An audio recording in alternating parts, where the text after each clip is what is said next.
नमस्ते सर। गुरु जी प्रणाम। नमस्कार प्रणाम गुरु जी। नमस्कार आप सभी प्रणाम प्रणाम सर। गुड गुरु इवनिंग जी। सर नमस्कार प्रणाम। नमस्कार सबको आप नमस्कार। सभी प्रणाम को गुरु जी। बहुत प्रणाम गुरुजी। प्रणाम प्रणाम गुरु गुरु जी। जी। प्रणाम। प्रणाम गुरु जी। प्रणाम प्रणाम प्रणाम गुरु जी। गुरु जी नमस्कार। नमस्कार नमस्कार। जय श्री कृष्णा गुरु जी। जय श्री प्रणाम कृष्ण। सर। प्रणाम। आप सभी लोग म्यूट पर चले जाएं और कैमरा ऑन कर लीजिए ताकि हम आज की क्लास को आरंभ कर सकें।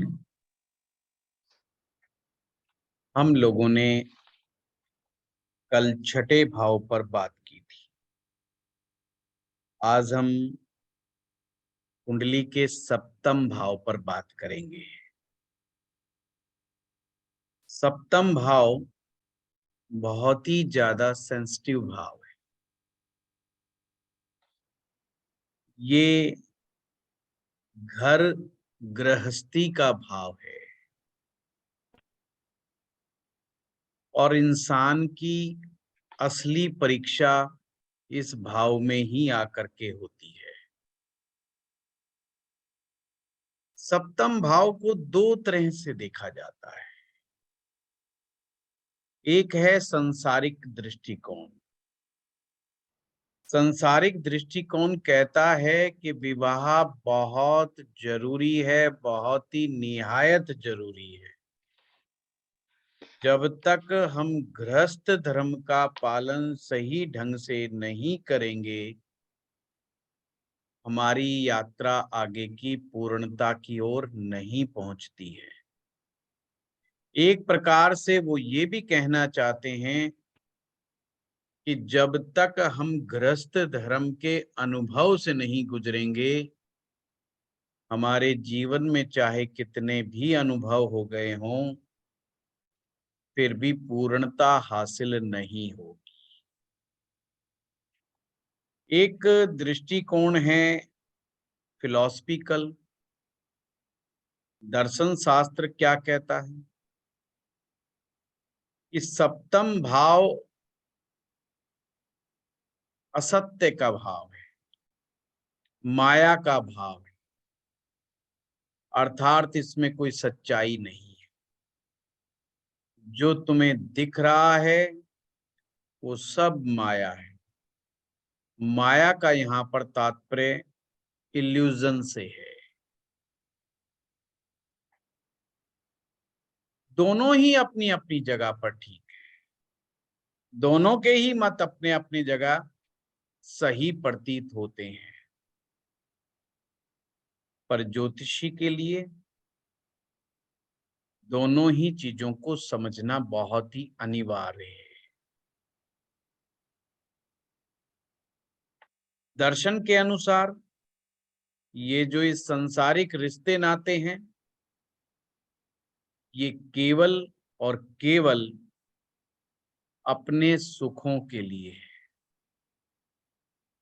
अपने स्वार्थ के लिए है, अपने मतलब के लिए है। अगर इस संबंध में स्वार्थ ना हो या किसी प्रकार का स्वार्थ दोनों पार्टी में से किसी का एक का खत्म हो जाए तो ही संबंध खराब हो जाते हैं, तो ही चीजें बिगड़नी शुरू हो जाती। लाल किताब इसे कहती है कि ये दो चक्की के ये दो पार्ट हैं। चक्की आप लोगों ने ये वो वाली चक्की है जो पुराने लोग हैं उन्होंने देखा होगा, घरों में दो पत्थर की चक्की रखी होती है राउंड। और अभी पुरानी फिल्मों में भी आपने देखा होगा या कुछ के तो घरों में भी होगी। उसमें गेहूं बीच में डालते हैं और बीच में एक खूंटा टाइप लगा होता है। कई जगह लकड़ी का लगा होता है, कई जगह लोहे का लगा होता है। तो वो उससे ऐसे घुमाने का काम करते हैं। जब वो चक्की घूमती है तो अनाज पिसता है, अर्थात आटा का निर्माण होता है। एक प्रकार से सप्तम भाव ये दो पार्ट हैं।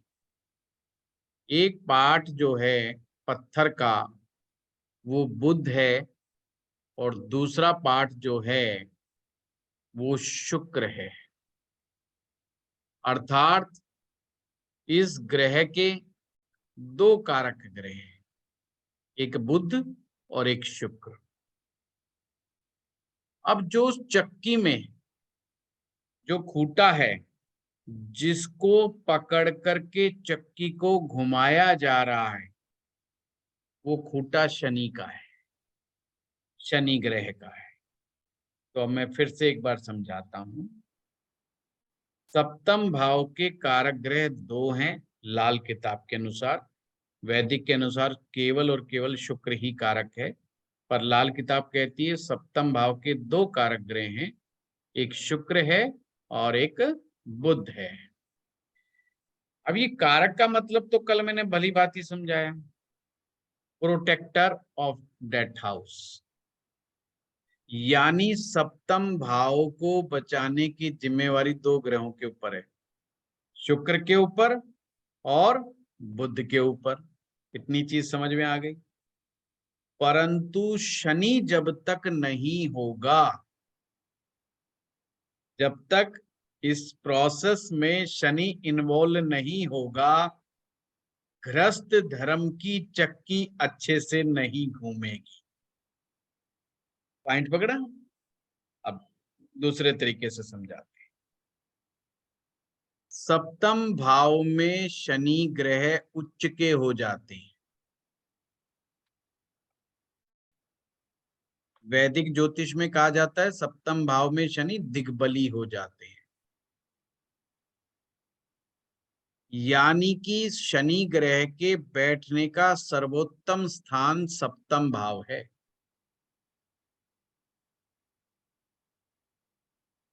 दूसरे तरीके से समझें, अगर किसी व्यक्ति के गृहस्थ धर्म को यानी कि वैवाहिक जीवन को तीन ग्रहों का सपोर्ट मिल रहा है, बुध का, शुक्र का और शनि का,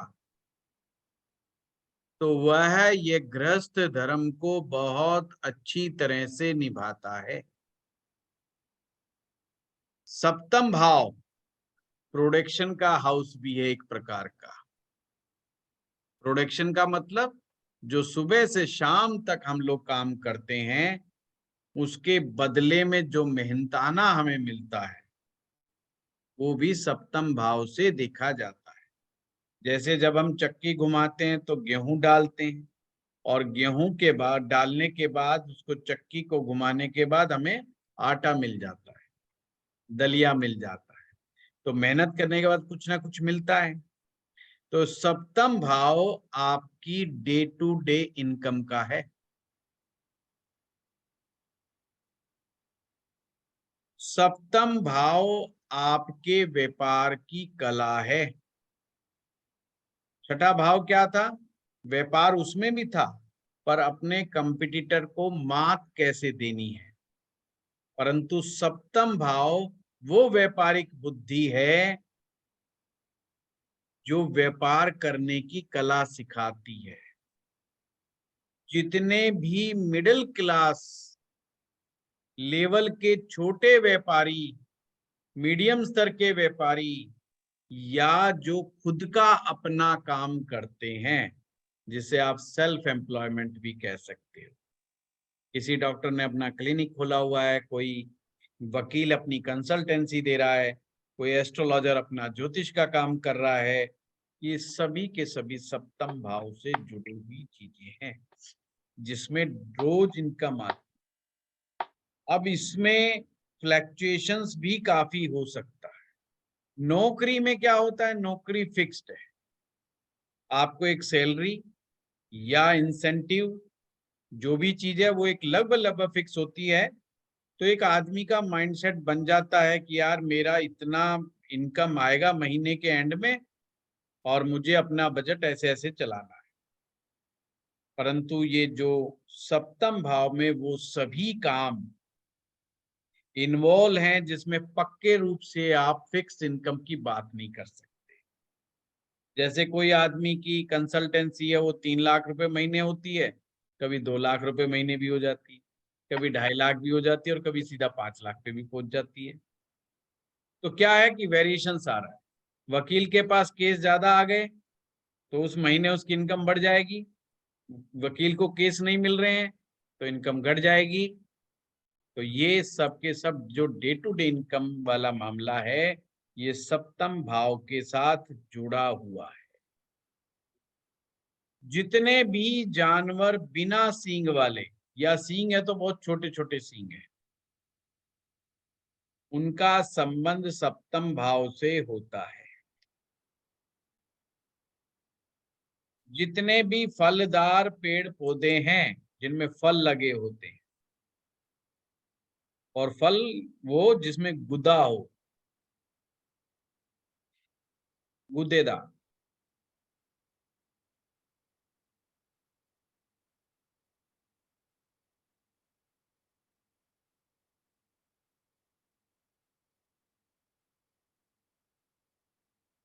सप्तम भाव का संबंध दक्षिण पश्चिम दिशा से है, साउथ वेस्ट डायरेक्शन।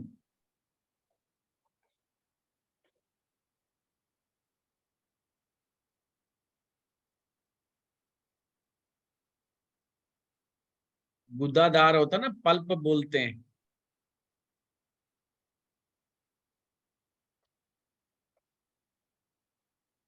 सेब समझ लो आप,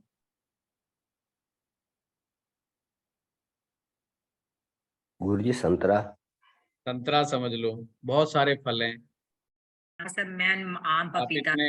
आप इतने नाम बताऊंगा तो फिर मेरा भी खाने का मन करेगा है, फिर क्लास डिस्टर्ब होगी, मैं उठ के भाग जाऊंगा। चलिए अब हम समझते हैं सप्तम भाव को, कि सप्तम भाव को कैसे समझें।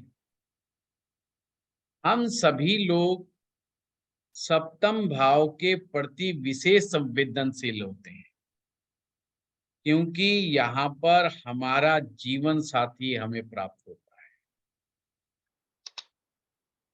और जीवन साथी हमारी सनातन परंपरा में 7 जन्मों का साथी माना जाता है। 7 वर्षों का नहीं, 7 जन्मों का। यानी कि आप उसे छोड़ नहीं सकते, छोड़ा तो उसे बुरा माना जाता है। तो इसलिए हर आदमी बहुत सेंसिटिव हो जाता है कि भाई सोच समझ करके शादी करो। तो लोग क्या सोचते हैं कि भाई कुंडली दिखाओ। अब कुंडली दिखाओ तो उससे पता लगेगा कि जीवन साथी कैसा मिलेगा। तो सप्तम भाव के प्रति विशेष आकर्षण है कि सप्तम भाव में कौन सा ग्रह बैठे तो जीवन साथी कैसा मिलेगा। अब बहुत काम का सूत्र देता हूं आपको। सप्तम भाव में कोई भी ग्रह अच्छा नहीं फॉर हैप्पी मैरिज लाइफ। इस चीज को जोड़ लेना, क्योंकि नहीं कहेंगे कि अभी तो बताया शनि बहुत अच्छा है, तो कंफ्यूज मत होना। इसलिए मैंने कहा, फिर से बोल रहा हूं, कोई भी ग्रह सप्तम भाव में बैठना, किसी भी ग्रह का सप्तम भाव में बैठना अच्छा नहीं है फॉर हैप्पी मैरिज लाइफ। यानी कि जो लोग चाहते हैं कि हमारी मैरिज लाइफ, शादीशुदा जिंदगी बहुत अच्छी चले, तो उनके सप्तम भाव में कोई ग्रह ना है तो ज्यादा अच्छा है। अब कोई भी ग्रह सप्तम भाव में आएगा अपने स्वभाव के अनुसार प्रॉब्लम क्रिएट करेगा। ये और लिख लो। अब जरूरी थोड़ी, अपन थोड़ी रोक सकते हैं कि ना आए। अब आ गया तो उसमें कहेंगे कि जो भी ग्रह सप्तम भाव में आ जाएगा अपने स्वभाव के अनुसार वहां पर प्रॉब्लम क्रिएट करेगा। अब जब प्रॉब्लम क्रिएट करेगा तो प्रॉब्लम से निपटने की जिम्मेवारी कौन से ग्रहों की है? देखो बड़ा आसान है ज्योतिष समझने का। कौन से ग्रहों के पास जिम्मेवारी है? बुध शुक्र के पास। बुध और शुक्र। वाह कपूर साहब, बहुत अच्छा बताया आपने। बुध और शुक्र दो ग्रहों के पास जिम्मेदारी है कि सप्तम भाव में बैठ के कोई भी ग्रह डिस्टरबेंस पैदा कर रहा है तो उसको संभाले, और एक से ज्यादा ग्रह हो गए तो समस्या बढ़ती चली जाएगी। मोनिका जी पूछ रही हैं वुमेन के केस में भी सेम सूत्र लगेगा, सेम डिट्टो सूत्र लगेगा, कोई चेंज नहीं। महिला की कुंडली में कोई ग्रह बैठा है तो वो शादी में डिस्टरबेंस पैदा करने के लिए ही बैठा हुआ है। अब प्रश्न ये उठता है कि ये तो बहुत सारे लोगों की कुंडलियों में बैठे रहता है सप्तम भाव में ग्रह, और कोई ना कोई तो आके बैठ ही जाता है। क्या इसका मतलब ये सारी मैरिज लाइफ डिस्टर्ब है, या ये टूट जाएंगी, या ये सेपरेट हो जाएंगे? तो सिंपल सा आंसर है, जिन लोगों के बुध और शुक्र के हालात ठीक होंगे वो स्थिति को संभाल लेंगे। मैंने क्या बोला? स्थिति को संभाल लेंगे, पर ऐसा नहीं कि स्थिति उत्पन्न नहीं होगी। यानी कि परिस्थितियां तो आएंगी उनके जीवन में, तनाव तो आएगा पति पत्नी के संबंधों में, परेशानियां तो आएंगी, परंतु बुध शुक्र दोनों संभाल लेंगे। अब आम आदमी की भाषा में कैसे समझे ये बुध शुक्र है क्या, कैसे संभाल लेते हैं ये?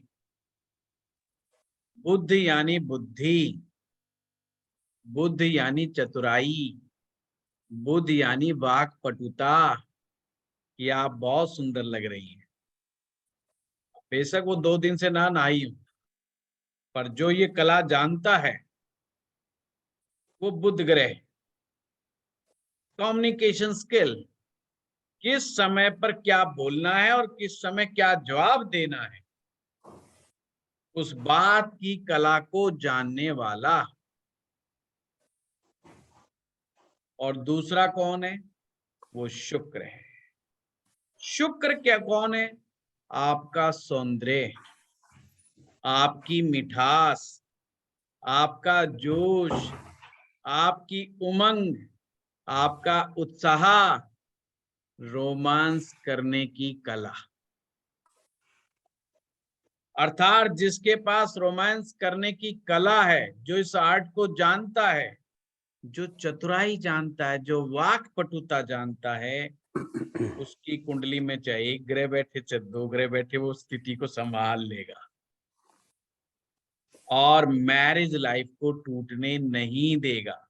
अब मैरिज लाइफ को टूटने ना देने की जिम्मेवारी किसकी है लाल किताब में? शनि की। शनि कौन है? धन देने वाला मेटेरियलिस्टिक प्लेनेट। शनि का काम है जो मेटेरियलिस्टिक सुख हैं हमारे पास जीवन में, जो भौतिक सुख सुविधाएं हमें जीवन में चाहिए जीवन को चलाने के लिए, जो जीवन के जो कंफर्ट्स, मेटेरियलिस्टिक कंफर्ट्स की अवेलेबिलिटी जो हमारे घरों में होती है, वो देने का काम शनि करते हैं। शनि आपकी इनकम को डिसाइड कर देते हैं। शनि के हालात अगर कुंडली में बहुत अच्छे हैं तो पुरुष कमाएगा बहुत अच्छा। अब जब कमाई घर में अच्छी आएगी तो कमाई भी जो है ना काफी हद तक मामले को शांत कर देती है। समस्या उन लोगों के साथ आती है, खास करके उन मर्दों के साथ आती है जो ना तो कमाते और बकवास ज्यादा करते हैं, ऐंठ में ज्यादा रहते हैं, बातचीत करने की कला उन्हें आती नहीं है, तारीफ करना जानते नहीं है, ससुराल की हमेशा बुराई करते रहते हैं, तो भैया समस्या खड़ी हो जाएगी। मैंने आपको एक क्लास में बताया था, ये संसार दुखों का घर है पर ससुराल सुखों का घर है। अब जो सुख का घर है उसी की अगर बुराई करोगे तो कैसे काम चलेगा। सुख जो मिलता है वो ससुराल में ही मिलता है।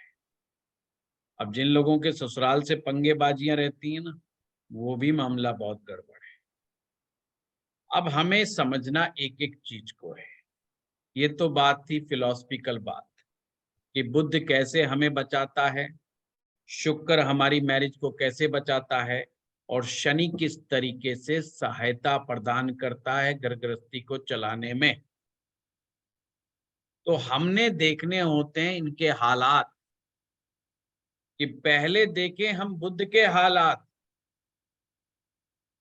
बुध बुद्धि, फाइनेंशियल समझ, संसार से लेन देन की कला, कि अगर सामने वाले ने मुझे 2 रुपए दिए तो मैं भी अगली बार 2 रुपए ही लौटाऊंगा।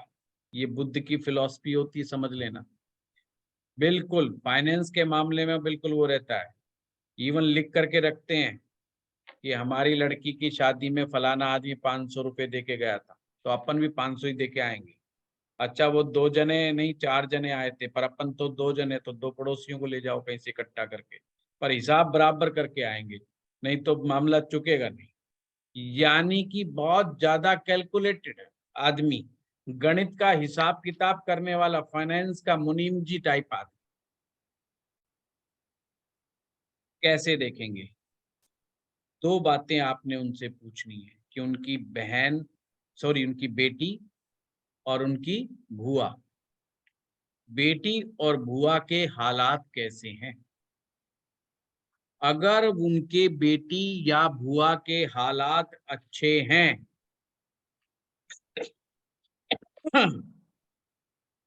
तो बुध लगभग लगभग ठीक है। ना बेटी है ना भुआ है, कोई रिश्ता ही नहीं है तो बुध की स्थिति ऑन एवरेज है। और अगर ये दुखी हैं तो बुध की स्थिति खराब है, ये समझो। टेक्निकली कैसे देखेंगे? टेक्निकली बुध को देखना इस प्रकार से है, या तो बुध ग्रह शुक्र के साथ हो या बुध ग्रह शुक्र से पीछे हो। फिर से बता रहा हूं, या तो बुध ग्रह शुक्र के साथ हो या बुध ग्रह शुक्र से पीछे हो। पीछे का मतलब पिछले खाने में हो। अभी तो आपने ऐसा समझना है कि बुध ठीक ठाक हालात में है।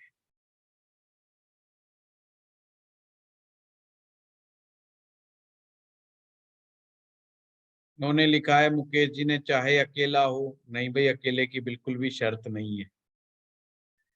देखिए बुद्ध को हमेशा सपोर्ट चाहिए, ये हमेशा ध्यान रखिएगा। बुद्ध को एक सहायता करने वाला व्यक्ति चाहिए। अब उसको कहीं से मदद मिले, मदद मिलनी चाहिए। अगर बुद्ध को मदद नहीं मिली तो मामला सही नहीं बैठता। कैसे, मैं समझा। अपन बुद्धि से कुछ सोच लेते हैं, बुद्धि में हमेशा विचार आते रहते हैं, और कुछ विचार ऐसे होते हैं अपने को बहुत अच्छा लगते हैं। अपन शाम को एक करोड़पति बन के बैठ जाते हैं, पर जब पूरा मनन करने के बाद बड़ा अच्छा आइडिया दिमाग में आता है। क्या कोई व्यक्ति उस आइडिया से अमीर बन सकता है केवल आइडिया से? तो आप सभी कहेंगे नहीं साहब, उस आइडिया को एग्जीक्यूट करना पड़ता है, यानी कि उसको धरातल पर उतारना पड़ता है। उस आइडिया को, उसको क्रियान्वित किया जाता है, उस पर मेहनत की जाती है, उसके ऊपर सही प्लानिंग की जाती है, फिर जाकर के पैसा आता है। सिर्फ आइडिया से पैसा नहीं आता है ना। आइडिया से तो कई लोग हिंदुस्तान में मंत्री बन के सोते हैं, कई प्रधानमंत्री बन के सोते हैं, कई मुख्यमंत्री बन के सोते हैं, कई नहीं तो एमएलए ही बन जाते हैं अपने रात रात में। तो उनको ऐसे ख्वाब आते रहते हैं। नहीं तो करोड़पति तो हम में से बहुत सारे लोग बनते हैं। तो पर उन आइडिया का कोई रेलिवेंसी है नहीं। बस ऐसे ही अकेला बैठा हुआ बुद्ध जो होता है ना, उसके साथ यही समस्या होती है। अब इसको प्रैक्टिकल कैसे समझें? डरने की जरूरत नहीं कि जिसका बुद्ध अकेला है तो वो क्या करे। जिसका भी बुद्ध अकेला, डरने की जरूरत नहीं होती। सिर्फ उसको एक अच्छे साथ की जरूरत होती है। उसको अच्छे एसोसिएशन की जरूरत होती है, उसको जीवन में अच्छे मित्रों की आवश्यकता होती है। अगर वो इस चीज में कामयाबी हासिल कर लेता है, अर्थात अच्छी पार्टनरशिप, अच्छी एसोसिएशन, अच्छे मित्र, अच्छे सलाहकार, अगर वो जीवन में पाने में कामयाब हो जाता है, चाहे एक ही हो वो भी काम करेगा, तो अकेला बुद्ध भी नैया पार लगा देता है। क्योंकि आइडिया तो उसके पास आ गया, पर काम का इनिशिएटिव लेने वाला भी एक बंदा चाहिए। अगर उसको कोई इनिशिएटिव लेने वाला, झंडा उठा करके आगे बढ़ने वाला कोई बंदा मिल गया और वो उसका साथ दे दे, तो भैया कोई प्रॉब्लम नहीं है, वो आराम से अपना काम चलाता हुआ चला जाए। आप समझ गए कि अकेला बुद्ध को क्यों ज्योतिलाल किताब ने अच्छा नहीं माना। वो ये नहीं कह रही कि खराब हो गया, वो कह रही है उतना मजा नहीं आएगा जितना मजा आना चाहिए बुद्ध के साथ। अर्थात तुम्हारी बुद्धि को कोई ना कोई सहायक चाहिए। अब बुद्ध के साथ सूरज आ गया, तो हम सब लोग वैदिक ज्योतिष में क्या कहते हैं कि बुधादित्य योग बन गया, क्योंकि यहाँ पर नारायण साक्षात बुद्ध के साथ आ गए। सूर्य नारायण भगवान का सपोर्ट मिल गया। और सूर्य कौन है? सूर्य तो राजा है, किंग है। अब जब सूर्य राजा है तो वो व्यक्ति रिस्क लेने की कैटेगरी में पहुंच जाता है, अपने आइडिया को एग्जीक्यूट करने की ताकत और हिम्मत रखता है, थोड़ा बहुत रिस्क ले लेता है। ये इंटेलिजेंसी का भी योग है। समझ गए बात को? ये इंटेलिजेंसी का भी योग है। तो आगे से बार बार पूछने की जरूरत ही मत समझना कि अकेला बुद्ध कैसा। अकेले बुद्ध का मतलब मैंने आपको समझा दिया। उसको कोई ना कोई साथ ले लेना। जिनकी कुंडलियों में भी अकेला बुद्ध है, बस उन्हें किसी के साथ पार्टनरशिप करनी है, और अच्छे व्यक्ति के साथ करनी है। गड़बड़ के साथ कर लिए तो फंस जाओगे फिर समस्या खड़ी हो जाएगी। अकेला बुद्ध जिसकी कुंडली में बैठे, अकेला बुद्ध जिसकी कुंडली में बैठे, वो चालाक और समझदार बहुत होता है। ये मत समझना उसमें बुद्धि नहीं होती, ये गलती मत खाना। बस उसमें चालाकियां, उसमें बुद्धि भरपूर होती है। बस मैंने एक ही चीज बताया कि इनिशिएटिव लेना, अपने प्लान को एग्जीक्यूट करना, उसके लिए कुछ लोगों को उसको सहायता चाहिए। वो मिल जाए तो फिर बल्ले, इंटेलिजेंट खूब हो। तो किसी के अकेले बुद्ध को देख के ये नहीं कहना कि तेरे पास दिमाग नहीं है, तेरे अंदर बुद्धि नहीं है, क्योंकि बुद्ध का संबंध बुद्धि से है। ऐसा मत बोलना बिल्कुल, नहीं तो गलत साबित हो जाए।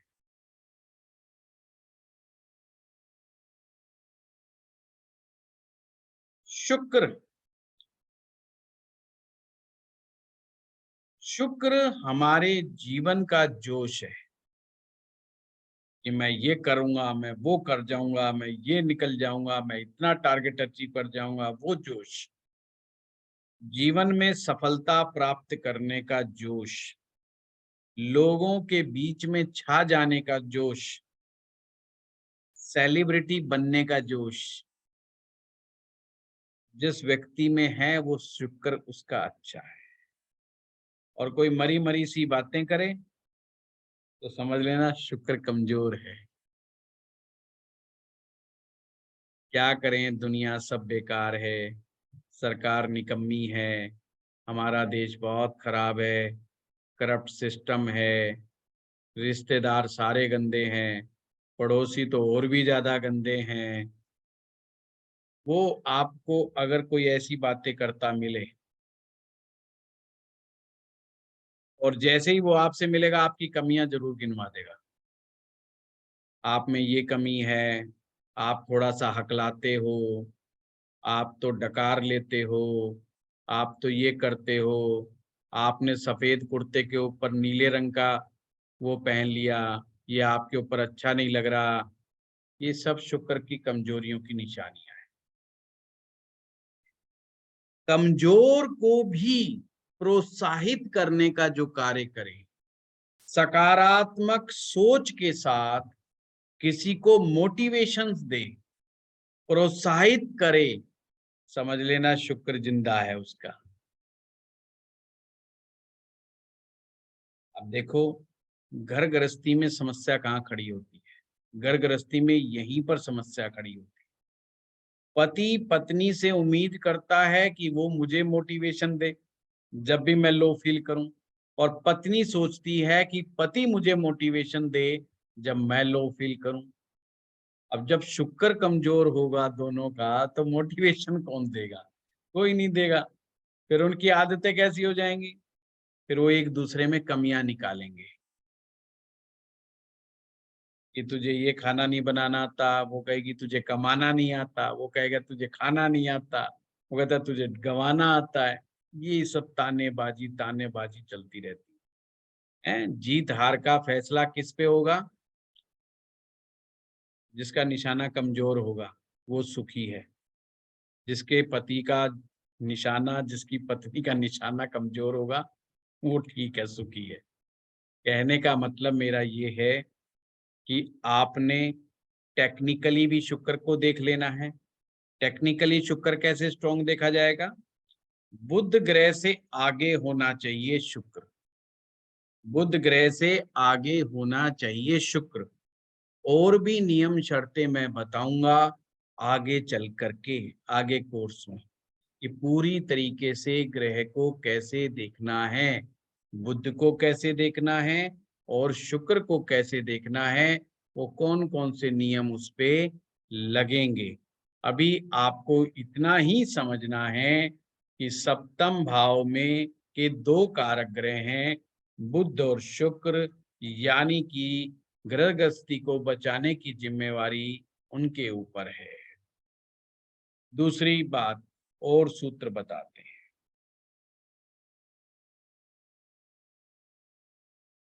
मैरिज को की जो स्टेबिलिटी होती है वो डिसाइड होती है शुक्र ग्रह से, सूर्य ग्रह से। कुंडली में सूर्य पीड़ित अवस्था में नहीं होना चाहिए। सूर्य ग्रह यानी कि अग्नि,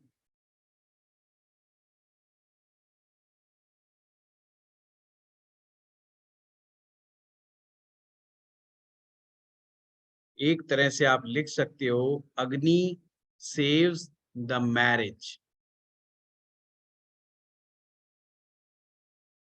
अर्थात उस कुंडली में सूर्य की रोशनी, सूर्य की गर्मी कमजोर नहीं पड़नी चाहिए।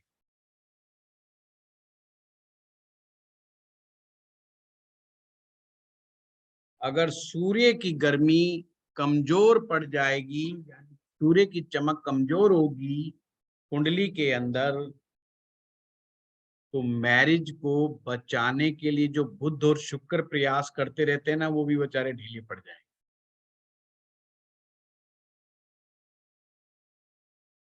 अग्नि का यहाँ पर एक तात्पर्य और है। हमारे घर में अग्निकोण, साउथ और ईस्ट की जो डायरेक्शन होती है उसे अग्निकोण कहा जाता है, और इस दिशा के स्वामी ग्रह शुक्र है। तो आप चाहे वैसे भी समझ सकते हैं, अग्नि का ये भी मीनिंग निकाल सकते हैं। तो कुल मिलाकर के 4 ग्रहों के ऊपर दारमदार आ गया। दो तो कारक बुध और शुक्र, तीसरा उस चक्की को घुमाने वाला शनि। शनि क्या होता है? शनि जो है ना, स्थिति के अनुसार अपना डिसीजन लेता है। स्थिति के अनुसार ही वो एक्शन लेता है। जैसे देखा कि धर्मपत्नी गर्म ज्यादा हो रही है, गुस्सा ज्यादा दिखा रही है, वो चुप होके बैठ जाएगा। शनि की एक खासियत होती है, शनि बोलता कम है, शनि चुप मार के बैठ जाता है। थोड़ी देर बाद पत्नी बोल बाल के कहती है चलो अच्छा है पति, कम से कम बोलता नहीं है बेचारा, चुप है, उल्टा नहीं बोलता बिल्कुल भी। तो थोड़ी देर बाद में वो नरम पड़ जाती है। तो ये शनि की खासियत होती है। चौथा ग्रह सूर्य। सूर्य है आपकी आत्मा। इसका क्या काम है? इसका काम ये है, जिसकी आत्मा स्ट्रांग होगी वो कभी भी करेक्टरलेस नहीं। पॉइंट समझ रहे हो, पकड़ पा रहे हो? जिसकी आत्मा मजबूत होगी, यानी कि कुंडली में सूर्य जितना मजबूत होगा वो व्यक्ति सिद्धांत वाला होगा। सिद्धांतों से समझौता नहीं करेगा, अर्थात चरित्रवान होने की संभावना बढ़ गई। चरित्र अपने आप में एक बहुत महत्वपूर्ण रोल निभाता है घर गृहस्थी में।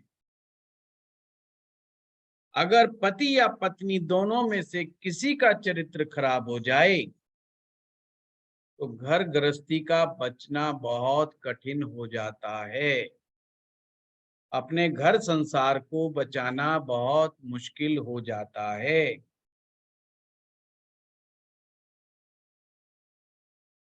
तो ये 4 ग्रह ऐसे हैं, अगर कुंडली में अच्छे हों तो गृहस्थ जीवन बहुत उत्तम परिणाम देने वाला होता है। साथ में उनको डे टू डे इनकम भी बहुत अच्छी होती है। परंतु सूर्य यदि सप्तम भाव में होगा तो वो नीच राशि का कहलाता है। और सप्तम भाव में सूर्य अकेला होगा तो पत्नी का स्वास्थ्य, और लड़की की कुंडली में सूर्य अकेला होगा तो पति का स्वास्थ्य शादी के बाद ही गड़बड़ रहने लग जाएगा। अब इससे बचाव का क्या तरीका है? एक ही तरीका है कि सूर्य के साथ बुध आ जाए। सप्तम भाव में बुध को पारस मणि कहा गया है। पारस मणि समझते, पारस समझते हो ना, कि लोहे को भी अगर वो टच कर ले तो गोल्ड में कन्वर्ट कर देता है, सोना बना देता है।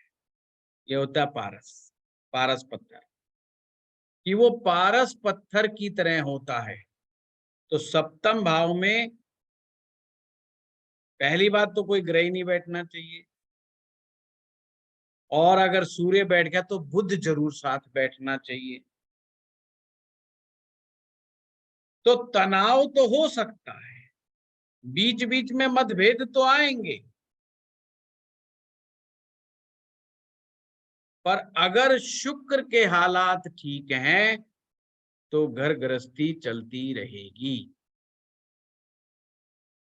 अब एक और कॉम्बिनेशन, सूर्य भी आ गया, बुध भी आ गया, और गलती से शुक्र इन दो के बीच में तीसरी एंट्री ले गया, फिर बचना मुश्किल हो जाएगा। फिर घर गृहस्थी में ज्वार भाटा आता है, उतार चढ़ाव नहीं आते, फिर ज्वार भाटा आता है, टाइड्स आते हैं। यानी कि गृहस्थ जीवन में समस्याएं बहुत ज्यादा बढ़ जाती हैं। इसे कुछ लोग सहन कर पाते हैं, कुछ लोग सहन नहीं कर पाते। महेश जी लिख रहे हैं Shani 7th house. Shani 7th house बहुत अच्छा होता है पर मेटेरियलिस्टिक सुखों के लिए, not good for the emotional relationship between husband and wife. क्यों? क्योंकि शनि एक सेपरेटिव नेचर का ग्रह माना जाता है। अब यदि शुक्र सप्तम भाव में आ जाए, शुक्र सप्तम भाव में आ जाए तो भैया इसका कोई इलाज नहीं है, क्योंकि लाल किताब कहती है 7वें भाव के शुक्र का इलाज करना बहुत मुश्किल हो जाता है।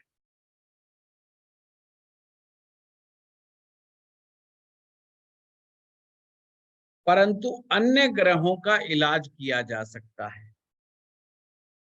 तो शुक्र का इलाज नहीं होगा, पर अन्य ग्रहों का इलाज किया जा सकता है, अर्थात रेमेडी की जा सकती है। किसी ने पूछा है कि सप्तम भाव में सूर्य हो तो क्या उपाय? देखो, उपाय मैं बता देता हूं, पर अभी करना मत जब तक पूरी कुंडली ना समझ जाओ, कहीं गलती खा जाओगे। मैं ये भी बता देता हूं मैं। 7 तांबे के टुकड़े लेने चकोर, और दोपहर में के समय में किसी पार्क में या घास वाली जमीन में जाओ, खड्डा खोदना और 7 तांबे के टुकड़े उसमें दबा देना। जो घास वाली जमीन है वो बुध का काम करती है, तो सूर्य के साथ हमने बुध मिक्स कर दिया। तो पर ये उसी हालात में करना है जब पत्नी या पति की कुंडली में हो तो पत्नी का, और पत्नी के हो तो पति का हेल्थ खराब हो रही हो तो। ऐसे मत पूछो कि बुध नीच का हो, सप्तम भाव में बुध नीच का नहीं होता, 12वें भाव में बुध नीच का होता है। देखा, सबके कॉम्बिनेशन आने लग गए ना, इसलिए मैं नहीं बात करता ज्यादा। मैं आपको बड़े प्यार से कुछ देना चाहता हूँ, आप अपनी कुंडलियां लगा लगा करके, है ना, तो सारा दिन ही मैं देखता रहता हूँ कुंडलियां भाई, है तो कभी कभी दुखी हो जाते हैं। ऐसे ऐसे मत, मैं आपको इतना अच्छा ज्योतिषी बनाऊंगा कि आप लोग खुद ही लोगों के बारे में बताना शुरू कर देंगे और बड़ा सटीक बताएंगे। बस अभी तो समझ लो बात को, है ना। ये कॉम्बिनेशन तो चुटकियों की बात है, फटाफट देखो मैंने कितना अच्छा सूत्र बता दिया कि सूर्य बुध शुक्र सप्तम भाव में हो गए, या तो शादी होना मुश्किल हो जाएगा, शादी हो गई तो चलना मुश्किल हो जाएगा। अकेला सूर्य होगा, शादी हो जाएगी, पर हो सकता है लेट हो और उसमें मजा ना आए बिल्कुल भी, और जीवन साथी में से किसी एक की बीमारी पीछा ना छोड़े। सूर्य बुध आ गया, खटपट थोड़ी बहुत चलती रहेगी, पर मैरिज लाइफ भी चलती रहेगी, बशर्ते शुक्र ठीक हो। अगर ऐसे में शुक्र ठीक नहीं हुआ फिर कोई गारंटी नहीं भाई। कहीं कह दोगे गुरुजी ने कहा था सूर्य बुध अगर सप्तम में हो तो गृहस्थी चल जाती है। शुक्र के हालात जरूर चेक करने हैं, क्योंकि जो प्रोटेक्टर प्लेनेट हैं, जो कारक ग्रह हैं, अगर वो आपको उस मदद नहीं दे रहे, वो अगर सपोर्ट नहीं कर रहे, तो बात नहीं बनेगी।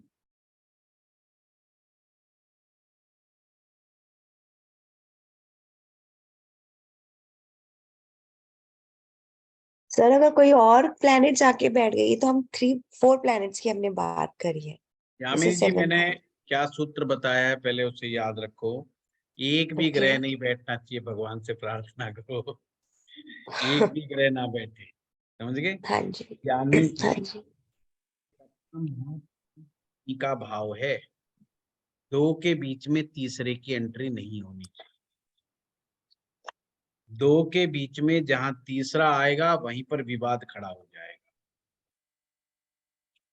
अब कोई भी ग्रह आ जाए, मैंने सभी के बारे में कह दिया है कि कोई आ जाए परेशानी पैदा करेगा। ये कंसेप्ट क्लियर हो गया। कोई आ गया, चाहे वो शुभ ग्रह ही क्यों ना हो। सबसे ज्यादा शुभ ग्रह आप लोग बृहस्पति को मानते हो। बृहस्पति सप्तम भाव में आएगा, मैरिज लाइफ के लिए अच्छा नहीं है। चंद्रमा सप्तम भाव में आएगा, मैरिज लाइफ के लिए बिल्कुल अच्छा नहीं है। मंगल सप्तम भाव में आएगा, खैर वो तो प्रसिद्ध है मैरिज को बिगाड़ने में, तो कहने का मतलब, और राहु आ गया तो उसका कहना ही क्या। 2 के बीच में तीसरा आ जाएगा, थर्ड पार्टी इन्वॉल्वमेंट जरूर मिलेगी। राहु अगर सप्तम में आ जाए तो बड़ा ध्यान रखना है। ऐसे के अंदर केतु भी सप्तम में आ जाए तो भी अच्छा नहीं माना जाता, और बिल्कुल ही अच्छा नहीं माना जाता। कुल मिलाकर के मैंने आपको बता दिया, ये ग्रह बिल्कुल भी अच्छे नहीं माने जाते। और बुध अकेला बैठ करके सप्तम भाव में आ गया तो भी अच्छा नहीं माना जाता। ये भी मैं बता दूं, कोई सोचे कि बुध को पारसमणि गुरुजी ने बता दिया तो बुध बहुत अच्छा नहीं। बुध को या तो सूर्य का साथ मिल जाए, या शुक्र का साथ मिल जाए, या किसी अन्य ग्रह का साथ मिल जाए तो ज्यादा उत्तम होता है। इस तरीके से आपको ग्रस्त जीवन को देखना है। सप्तम भाव ये भी बताता है कि कितनी शादियां होंगी।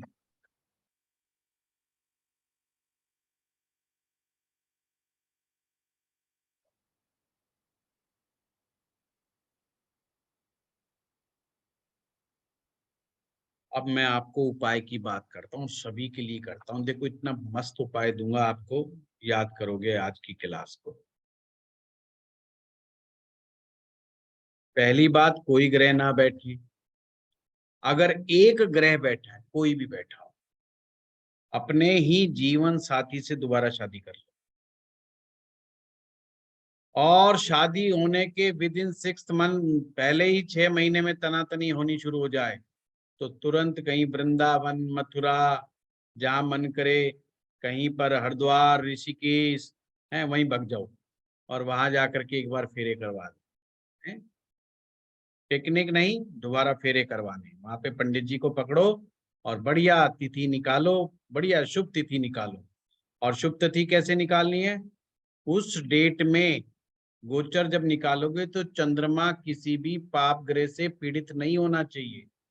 यानी कि उस दिन का गोचर का चंद्रमा ना शनि के साथ बैठा हो, ना राहु के साथ हो, ना केतु के साथ हो, ना सूर्य के साथ हो, ना ही पाप कर्तरी में हो। लो मुहूर्त निकालना बता दिया आप, for the best and happy marriage life. जिन लोगों की भी मैरिज लाइफ में खटपट रहती है, तनाव रहता है, दिक्कत रहती है, परेशानी रहती है, वो अपनी मैरिज डेट लिख लो। जिस दिन शादी हुई थी, जिस दिन फेरे पड़े थे, वो डेट लिख लो और अपने कंप्यूटर में डाल के देखो। टाइम कुछ भी डाल लेना वैसे। अगर चंद्रमा पीड़ित मिलेगा ही मिलेगा। चंद्रमा पीड़ित होगा तो मैरिज लाइफ डिस्टर्ब होगी। चंद्रमा गड़बड़ हाउस में बैठा हो, चंद्रमा कमजोर बैठा हुआ हो, पाप ग्रहों के साथ बैठा हो, तो मैरिज लाइफ में हो। और जितना पीड़ित मिलेगा चंद्रमा, उतनी ज्यादा जुट बजाई होगी। तो इसलिए जब दूसरी मैरिज करो तो अपना मुहूर्त सही निकाल लेना। यानी जो भी आप तिथि डिसाइड करो, उस दिन चंद्रमा को आप अपने एंड से देख लेना, क्योंकि कई बार मुहूर्त अशुद्ध भी होते हैं पंचांग में।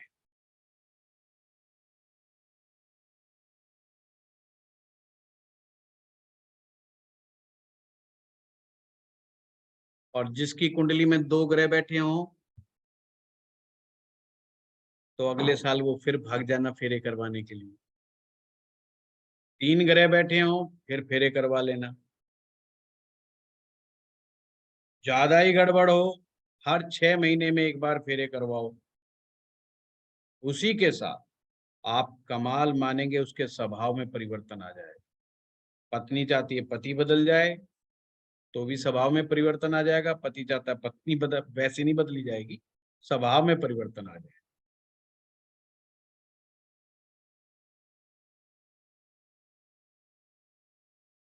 ये रेमेडीज बहुत शानदार मेरे जीवन के अनुभव में आई है। मैं कई वर्षों से इसका प्रयोग करता रहा। और कई बार वो केस आ जाते हैं ना कि इसकी तो शक्ल भी नहीं देखनी, फेरे तो कराने दूसरी बात है, कि ये गलती तो दोबारा नहीं दोहराऊंगा जी मैं तो ब्याह इसके साथ सपने में भी नहीं करूंगा। तो केस फिर बड़ा मुश्किल हो जाता है ना। कहता पंडित जी चाहे जो है जेल में पहुंच जाऊं मैं, पर जो है सपने में भी ब्याह नहीं करूंगा इसके साथ, तो चाहे मेरे से कुछ और करवा लो। यही तो गुरुजी गलती हुई जिंदगी की सबसे बड़ी। तो फिर उस केस में तो देखो अपन भी कुछ नहीं कर सकते। कई बार ऐसे भी केस आते, इतने बनाए हुए केस भी आते हैं हमारे पास कि एकदम 2 सींग लगा करके एकदम से, कि मौका मिले तो पता नहीं क्या कर दें। अब ये कुछ कंसेप्ट आप लोगों के क्लियर होने चाहिए। कोई भी इंसान अपनी पत्नी को नहीं चुनता, ना ही पत्नी पति को चुनती है, चाहे वो लव मैरिज केस ही क्यों ना हो। ये सिर्फ हम सब लोगों का दिमाग की गलतफहमी होती है और कुछ नहीं। सिर्फ हमारे दिमाग की गलतफहमियां होती हैं कि हमने चुन लिया, हमने पसंद कर लिया। भैया कद्दू नहीं करा आप लोगों ने कुछ भी। अगर इतने ही तुम ज्ञानी ध्यानी थे तो फिर ये समस्या क्यों खड़ी आज? 70 to 80% कुंडलियों में सप्तम भाव में कोई ना कोई ग्रह बैठा मिलता है या किसी ग्रह का बहुत हैवी इम्पैक्ट मिलता है। यानी 70 to 80% marriage directly disturb marriage है। शादी का सीधा सीधा संबंध हमारे पूर्व जन्म से है, इसीलिए 7th हाउस को रीबर्थ का हाउस भी मानते हैं। इस बार सही ढंग से रोल नहीं निभाया पति का तो दोबारा फिर आओ इस संसार में, और देख लो फिर वही दे दिया तो फिर सोचो, सारा हिसाब किताब चुकता हो जाएगा। 7th house is a house of rebirth. ये रीबर्थ के लिए बहुत ही रिस्पॉन्सिबल हाउस है। गुरुजी चाहे सूर्य शुक्र बुध बैठे हो तो भी 12-12 फेरे कराएं। हाँ जी, बिल्कुल बिल्कुल कपूर साहब, ये बहुत ही गड़बड़ मामला है। आपने गालियां कहा इसमें है, बहुत पड़ती हैं। पूरे आपने राहु कहा वाले है का जन्म। अगर पति पत्नी में एक के ग्रह कोई ना हो और एक के हो, और उसके लिए भी होना चाहिए। देखिए, कभी भी ऐसा नहीं होता है। मैं फिर से आज आपको क्लियर कर दूं, सभी को म्यूट कर दूं पहले मैं, नहीं तो पीछे से आवाजें आ रही हैं। देखिए, एक बात बताऊं मैं आपको, अभी आप नए नए हो, जब सीख जाओगे ना जब आपको पता चलेगा। हमारे यहाँ पर दरवाजा जब नया लगाते हैं ना तो चौखट बनाई जाती है पहले। हर एक के घरों में चौखट होती है, चौखट के साथ दरवाजा होता है। बस ये पति पत्नी का संबंध ऐसा ही है। ये बिल्कुल फिट दरवाजे होते हैं जो चौखट के अंदर लगते हैं। अगर पति की कुंडली में कहीं डिस्टरबेंस है तो निश्चित रूप से पत्नी की कुंडली में भी डिस्टरबेंस मिलेगी ही मिलेगी। ये समझ लीजिए बात को, वहां पर भी डिस्टरबेंस आपको मिलेगी। अगर नहीं मिल रही है तो इसका मतलब अभी हमें और सीखना बाकी है। अभी हमारे पास और सूत्र आएंगे जिनके द्वारा हम सीखेंगे। परंतु ऐसा कभी नहीं होता पति बहुत खुश है पत्नी बहुत दुखी है, पत्नी बहुत सुखी है पति बहुत दुखी है। ऐसा नहीं होता। या तो दोनों सुखी होते हैं या दोनों दुखी होते हैं। वो बात अलग है कि कोई स्वभाव के कारण अपने आप को दुखी ज्यादा दिखाता है। हमारे देश में एक वो भी है ना, विक्टिम कार्ड खेलना। हमारे देश की बड़ी परंपरा है, विक्टिम कार्ड खेल दो कि साहब मैं तो बड़ा ही पीड़ित व्यक्ति हूँ। तो कुछ लोगों में ये कला बहुत अद्भुत तरह की होती है, जो अपने आप को विक्टिम कार्ड दिखाने में बड़े परफॉर्मर होते हैं। परंतु वास्तविकता अगर देखी जाए, पति पत्नी का संबंध मन के स्तर पर, शरीर के स्तर पर और आत्मा के स्तर पर, 3 स्तर के ऊपर पति पत्नी का रिलेशन समझा जाता है। आत्मा के स्तर पर सूर्य के द्वारा, मन के स्तर पर चंद्रमा के द्वारा और शरीर के स्तर पर मंगल के द्वारा। ये 3 लेवल हैं जो पति पत्नी के संबंध। उसमें से सब सर्वोच्च किस्म का जो संबंध होता है वो संबंध अच्छा माना जाता है आत्मिक संबंध, यानी आत्मा का आत्मा से प्रेम। अब इसको कैसे समझे भाई?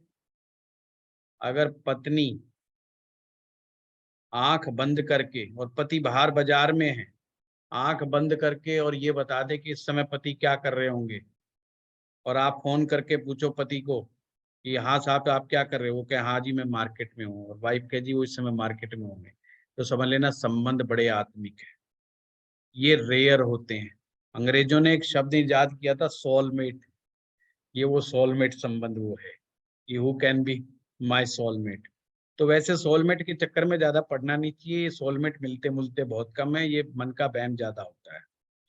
दूसरा स्तर है मन के स्तर के ऊपर, मानसिक स्तर, इमोशनल रिलेशनशिप। इमोशनल रिलेशनशिप क्या कि अगर पति बेचारा दुखी है तो पत्नी को भी बड़ा कष्ट हो रहा है कि देखो मेरा पति बेचारा कष्ट में है, बड़ा परेशानी में है, तो उसका ऑटोमेटिक मूड चेंज हो जाएगा। और पत्नी अगर दुखी है तो पति का बेचारे का मूड एकदम से चेंज हो जाए। तो ये कहते हैं इमोशनल रिलेशनशिप, दोनों एक दूसरे के सुख दुख का ख्याल रख रहे हैं। ये उत्तम श्रेणी के संबंध माने जाते हैं, उत्तम श्रेणी के संबंध। और ये संबंध मैरिज की लॉन्जेविटी के लिए बहुत अच्छे होते हैं। तीसरे प्रकार के संबंध होते हैं शारीरिक, जो आप सभी समझते हैं, जो मंगल ग्रह से आते हैं। ये भी जीवन का एक आवश्यक अंग है, सिर्फ एक आवश्यक अंग है, पर इसे उच्च श्रेणी की बात को नहीं कहा जा सकता। पर ये भी अगर चलते रहें तो भी गृहस्थ जीवन चलता रहता है। परंतु ग्रहों की माया ऐसी है कि पहला दूसरा लेवल तो छोड़िए, तीसरे लेवल में भी डिस्टरबेंस आ जाती है, तो असली समस्याएं खड़ी हो जाती हैं। फिर एक दूसरे के ऊपर ब्लेम गेम शुरू हो जाते हैं, एक दूसरे में कमियां निकालनी शुरू हो जाती हैं। और ये तीनों के तीनों जब लेवल में से कोई लेवल मैच नहीं करता तो आदमी सोचता है कि भाग खड़े हो, यहाँ से मैदान छोड़ करके भाग जाओ। ठीक है, तो इस तरीके ये दिव्य ज्ञान कहीं और से नहीं मिलेगा आपको, है। कई लोग है ना यूट्यूब पे आके मेरे बारे में लिख देते हैं, गुरुजी प्रवचन ज्यादा दे रहे हो, हैं ज्योतिषी हो या महात्मा हो। मैं अब क्या बोले उनको भाई। अब ये मैरिज का कोई ज्ञान तो दूसरा देता नहीं है, तो हमें अपने को ही देना पड़ेगा ना, वो दे दिया। मैरिज के बारे में मैं आप लोगों को इसलिए इतना कुछ बता रहा हूं क्योंकि मैरिज को बहुत कम लोग सही ढंग से देख पाते हैं। अगर पति पत्नी दोनों केवल बंधे हुए साथ चल रहे हैं, दोनों एक घर में रहते हैं, कुछ लोग ये भी मान लेते हैं कि चलो मैरिज तो चल रही है ना, पर उसे मैरिज चलना नहीं कहते। जब दोनों के बीच में रेस्पेक्ट ना हो, यानी कि एक दूसरे का आदर ना हो, इमोशनल रिलेशनशिप डेवलप ना हो, तो वो मैरिज बहुत अच्छी मैरिज नहीं कहलाती। कल बताया था छठा भाव, छठे भाव से मैंने क्या बताया था आपको? 6 शत्रु बताए थे, आंतरिक शत्रु। और ये कहा था ये गृहस्थ जीवन को तबाह करने में छठे भाव का बहुत बड़ा रोल रहता है। जो हमारे भीतर जो 6 शत्रु बैठे हुए हैं, काम, क्रोध, लोभ, मोह, अहंकार, मद, ये जो हैं ये भी हमारी गृहस्थी को बिगाड़ते हैं। अच्छा, ईगो के बारे में तो आप सभी जानते हैं, पर ईगो एक अपने आप में प्रॉब्लम नहीं है, गलत ईगो अपने आप में एक प्रॉब्लम है, ये समझिएगा। ईगो तो होनी चाहिए भाई थोड़ी बहुत, तो आपने मेहनत की है, आपने कुछ प्राप्त किया है, आपने जीवन में सफलता हासिल करी है, आप दिन रात लग करके ऊपर आए हैं, आपने इतना ज्ञान अर्जित किया, तो कुछ तो होगा ना। तो उस बात का मान रखना एक अच्छी बात है। पर गलत बात की ईगो पाल करके बैठ गए कि जो कुछ है वो हम ही हम हैं, तुम तो कुछ हो ही नहीं, ये ईगो गलत होती है, जो कि घर गृहस्थी को बर्बाद कर देती है। तो इस तरीके से हम सप्तम भाव के को बहुत अच्छे तरीके से देख सकते हैं। नेट सेल में मुद्दा इतना सा है कि ये 2 ग्रह बुध और शुक्र इसकी प्रोटेक्शन करते हैं। शनि इस गृहस्थी को बहुत अच्छे से चलाता है, सूर्य टिका करके रखता है। बस बात का सूत्र इतना सा है।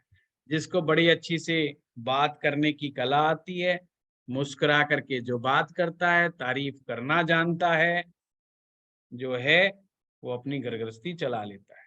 मैं आप लोगों को हर क्लास के बाद मौका देता हूं कि भाई क्लास के बारे में तारीफ कर दिया करो, पर वही 5-10 लोग करते हैं। तो इससे पता चलता है हमारी क्लास में भी शुक्र काफियों के गड़बड़ हैं, तो इस बात पर गौर किया जाए। हैं 90 स्टूडेंट हैं, 90 स्टूडेंट में कितने लोगों के कम कमेंट्स आ रहे हैं? तो इसका मतलब शुक्र कमजोर है। दिल, हृदय को बड़ा करो, विशाल करो, एटीट्यूड ऑफ ग्रेटिट्यूड हमेशा ध्यान रखो कि जिसने तुम्हें कुछ दिया है उसके प्रति आपको एक बोध होना चाहिए कि आज हमें भगवान ने दिया है। ये सुनील वशिष्ठ जी ने नहीं दिया, आज आपके परमात्मा ने आपको दिया है। कुछ भी नया सीखा है, चाहे एक लाइन ही नहीं सीखी है, उसी में खुश हो जाओ कि आज मैंने एक लाइन तो नई सीखी है जो मैंने कहीं और अभी तक नहीं सीखी थी। आज मेरा एक कंसेप्ट तो क्लियर हुआ है जो मेरा अभी तक क्लियर नहीं हुआ था, और उसके विषय में बड़ा चढ़ा करके सोच के लिखो। ये जो आदत जब तुम डेवलप करोगे, अरे जभी तो अपने जीवन साथी की बड़ाई करोगे, है नहीं तो फिर तुम्हें वो की वही नजर आएंगे। किसी को भूत नजर आएगा पतिराज, किसी को भूतनी नजर आएगी पत्नी, तो भैया फिर तो यही पंगा खड़ा हो। दूसरा, एक बहुत अच्छी रेमेडी पति पत्नी के अच्छे संबंध के लिए, सप्तम भाव को सुधारने के लिए, अपने घर में लक्ष्मी नारायण की वो तस्वीर लगाएं जिसमें नारायण जी नाग सैया पर सो रहे हैं और लक्ष्मी जी उनके पांव दबा रही है। तो जब भी पत्नी झगड़ा करे तो इशारा कर दो फोटो की तरफ, कि देखो लक्ष्मी ऐसे ही आएगी अगर घर में पैसा आना चाहते हो तो। खुशियों की चाबी उस तस्वीर में छिपी हुई है। भगवान नारायण हम सब ग्रस्त के देवता हैं। बड़े काम की बात बता रहे, हम सभी के पालन करता भगवान श्री हरि विष्णु हैं, और भगवान विष्णु जी ही समझा रहे हैं ग्रस्त धर्म का कैसे पालन होता है। श्री हरि विष्णु जी शांत भाव में, शांत मुद्रा में लेटे हुए हैं, लक्ष्मी जी पांव दबा रही है। अब ये मामला इतना ही नहीं है, ये बड़ा कॉम्प्लिकेटेड मामला है। अगर हम आगे देखें तो विष्णु जी नाग की सैया पर सो रहे हैं, सांप ऊपर बैठा हुआ है, नाग उनके ऊपर बैठा हुआ है, अर्थात पति जीवन रूपी संघर्ष कर रहा है, जो बाहर जाता है और एक प्रकार की जंग लड़ता है, और रोज लड़ता है, अपने सपनों को छोड़ देता है, अपनी उम्मीदों को छोड़ देता है, अपनी लाइकिंग्स को छोड़ देता है, अपने घर परिवार के लिए वो मरता है, अपने घर परिवार के लिए वो एक जज्बे के साथ लड़ता है, पाप करता है, पुण्य करता है, झूठ बोलता है, सच बोलता है, जो कुछ करता है अपने घर परिवार के लिए करता है। वही तो नाग है ना, बस वो उसी के साथ जूझ रहे हैं। और वो शांत कब बैठेंगे? शांत जब ही बैठेंगे जब लक्ष्मी जी उनकी सेवा करेंगे। अब लक्ष्मी जी की सेवा का यहाँ पर तात्पर्य पांव दबाने से कम है, बल्कि इमोशनल रिलेशन से बहुत बड़ा है। आपने कहानी तो सुनी होगी भृगु ऋषि जी की।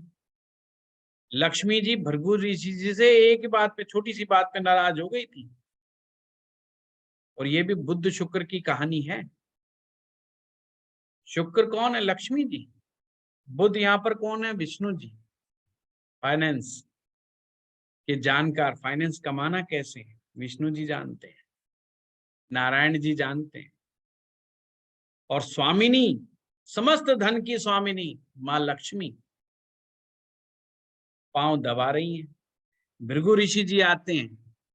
अब कोई व्यवस्था में गड़बड़ रही होगी कोई किसी लोक में, भृगु ऋषि जी को गुस्सा आ गया और जल्दी से जाते हैं और देखते हैं यार मैं पहुंच गया हूं, और विष्णु जी तो अपनी सेवा में मस्त हैं और सेवा करवा रहे हैं बड़े आनंद में, और इन्हें यहां तक भी नहीं पता कि भृगु ऋषि जी आ गए हैं। इस बात पे और गुस्सा हो जाता है, और गुस्से में क्या करते हैं, वो एक लात मार देते हैं, और वो लात विष्णु जी की छाती पे जाकर के लगती है। विष्णु जी एकदम जागते हैं और देखते हैं सामने भृगु ऋषि।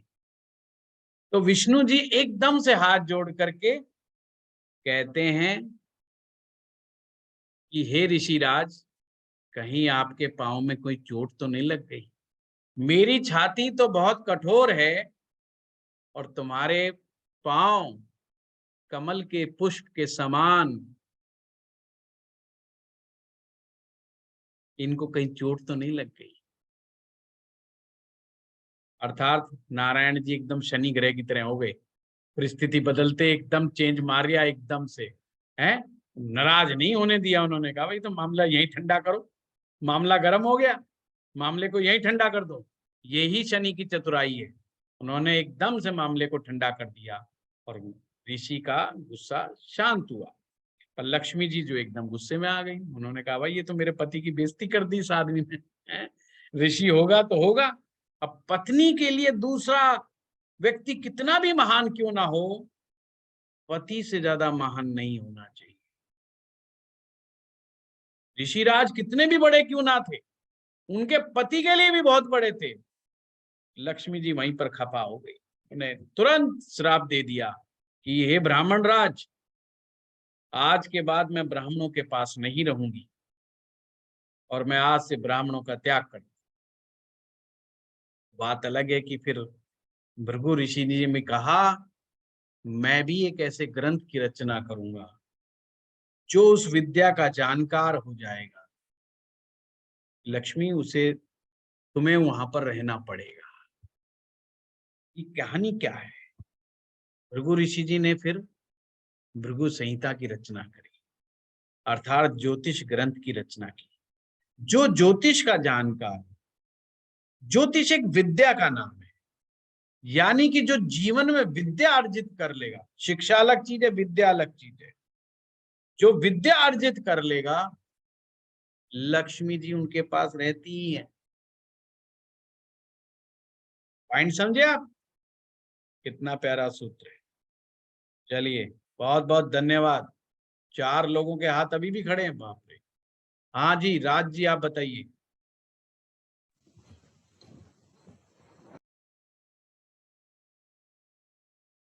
म्यूट है आप। सॉरी आपने बताया जैसे कि वीनस 7th हाउस में काफी ज्यादा अच्छा नहीं होता। अगर वीनस राहु हो जाए तो इससे वेरी डेडली कॉम्बिनेशन, लाइक उसका क्या इफेक्ट हो सकता है? लाइक राज जी सिंपल बताया है कि अगर राहु आएगा तो चीजों को बहुत ज्यादा बिगाड़ देता है। ठीक है, ठीक है। पहली बात तो शुक्र अगर सातवें में अकेला बैठा होगा तो भी अच्छा नहीं माना जाता। वो नहीं अच्छा माना जाता क्योंकि वहां पर लाल किताब के अनुसार 2 विवाहों का योग बन जाता है। कभी कभी, कभी कभी शब्द बोला है मैंने, हमेशा नहीं, क्योंकि बाकी चीजों का अवलोकन कर लेना भी ठीक है, पर इट्स नॉट गुड। हाँ सचिन जी। गुरुजी प्रणाम। प्रणाम प्रणाम। तो गुरुजी 7th हाउस में जो भी ग्रह होगा उससे मतलब मैरिड लाइफ में दिक्कत आएगी आएगी? बिल्कुल बिल्कुल, डेफिनेटली। तो अगर जैसे चंद्रमा और केतु अगर आ जाए तो कोई भी हो, ये तो और ज्यादा खराब हो जाते हैं, और भी ज्यादा खराब हो जाते हैं, और ज्यादा खराब हो जाते हैं। गुरुजी क्लास में जितने भी लोग होंगे सबके मतलब लगभग 70% के 7th में कुछ ना कुछ बैठा होगा, तो सभी को शादी दोबारा करनी पड़ेगी। मैंने तो देख लिया ना, 90 लोगों में से कमेंट्स कितने कर रहे हैं, उसी से पता चल गया जी कि 7th भाव में कोई बैठा है।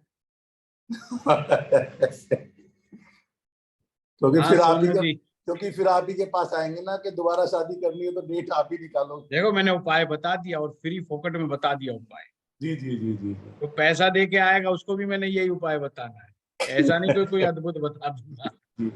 ये मेरी कथनी करनी में अंतर नहीं मिलेगा। ठीक है गुरुजी, इस हिसाब से तो जिसके कोई ग्रह नहीं है उसका मोक्ष पक्का।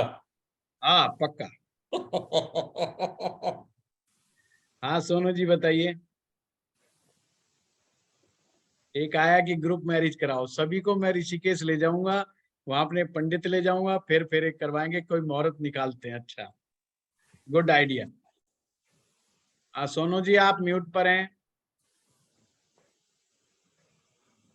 ये कह रही हूँ कि ये तो आपका शादी के लिए बताया, लेकिन आपने कहा this house is also for day to day income, तो ये उपाय जो है डे टू डे इनकम में भी काम करेगा या उसके लिए कुछ अलग उपाय हमें करने पड़ेंगे? 2-3 उपाय। पहले शादी तो टिक जाए, कमाएगा तो आदमी बाहर तो जब जाएगा।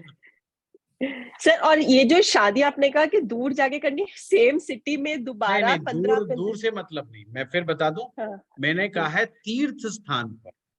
अच्छा, तीर्थ स्थान चाहे आपके बिल्कुल पड़ोस में ही हो, अगर आप मथुरा में रहते हैं और वृंदावन में जाके करवाते तो कोई दिक्कत थोड़ी है, कोई दिक्कत नहीं। बहुत अच्छी बात। मतलब मंदिर में नहीं करा सकते, उसी शहर में मंदिर में भी करा सकते हैं, अगर कोई व्यवस्था ना हो तो फिर मंदिर में करवा। मंदिर जैसे सर मेरी बेटी का हुआ था, बस इसमें ये है कि लोगों को इनवाइट नहीं किया जाता, ये किसी को बताया नहीं जाता, ये गुप्त विवाह की तरह होता है। ठीक है सर। जैसे एक आप आर्य समाज में करा दो और एक नॉर्मल शादी कर लो, ऐसे करके। मैं उसका तो नाम नहीं लूंगा, सिंपल है, कहीं करवाओ, मेरी तरफ से कहीं भी कराओ, तीर्थ ठीक है स्थान में सर, जाओ, है ना। तीर्थ स्थान में, ठीक हाँ है सर। नीतू जी। सर मेरा कोई सवाल नहीं है, आपने एक बोला ना कि लक्ष्मी नारायण की वो तस्वीर जिसमें शेषनाग पर नारायण बैठे हों और लक्ष्मी उनके पैर के पास हो, जी जी जी जी जी। तो यहाँ पे जितने भी मंदिरों में विष्णु लक्ष्मी कैसी मूर्तियां हैं, उन मंदिरों को राहु, शुक्र, शनि और बृहस्पति के लिए ये लोग के पीड़ित होने पर उपचार के लिए इस्तेमाल करते हैं। यहाँ तमिलनाडु में ये रूल है कि ये चारों, यदि आपको कोई भी ग्रह पीड़ित हो तो आप उस मंदिरों में लगातार दर्शन करें। तो जी, जी। इसका मतलब ये हुआ कि लक्ष्मी नारायण का ये मूर्ति भी ये चारों स्थितियों में हमारे काम ही आप आएगा। बिल्कुल आप इन्हें घर में लगा सकते हैं, और पहले पुराने घरों में आप देखेंगे ये तस्वीर सभी सबसे ज्यादा लगी सभी होती घरों है, में लगी रहती थी, सभी और घरों अब एकदम अचानक से गायब हो गई है। गायब हो गई। अभी इसलिए मॉडर्न लोग है ना नीचे जा, वकील को बहुत ढूंढ रहे हैं आजकल। पहले सभी देखिए घरों में होती थी, अभी मॉडर्न सर, लोग मॉडर्न तस्वीरें लगाने लगे हैं। हाँ सर ये तस्वीर मंदिर में ही लगानी है कि कहीं लिविंग रूम वगैरह नहीं, में भी लिविंग रूम में लगा सकते हैं आप, अपने ड्राइंग रूम में लिविंग लगा सकते हैं आप। ओके, हाँ मधुर जी। ऐसे कृष्ण और राधा की तस्वीर। चल ठीक है sir, thank you sir. Thank you sir. प्रणाम सर। प्रणाम प्रणाम। सर जैसे कि आपने बताया, यदि मरकरी 7th में बैठा है, उसकी डायरेक्शन होगी 7th हाउस की, हमारी साउथ वेस्ट।